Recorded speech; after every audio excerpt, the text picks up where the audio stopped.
வணக்கம் நண்பர்களே. இப்போ அஷ்டம சனி நடக்குது அல்லது ஏழரை சனி நடக்குது, அப்போ திருமணம் செய்யக்கூடாதா? இப்படி நிறைய பேர்கிட்ட இந்த கேள்விகள் இருக்கு.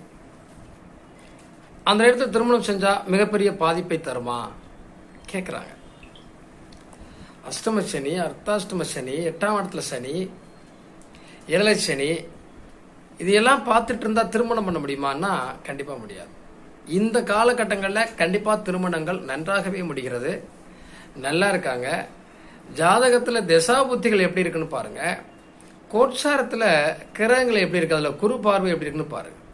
ஜாதகத்தில் 7ஆம் இடம் வேலை செய்து அந்த கோச்சார நிலைகள் சரியாக இருக்கிறது. இவருக்கு திருமணத்துக்கான காலகட்டம் வந்துருச்சு, அந்த திசா புத்திகள் வந்துருச்சு அப்படின்னா தாராளமாக திருமணம் பண்ணலாம்.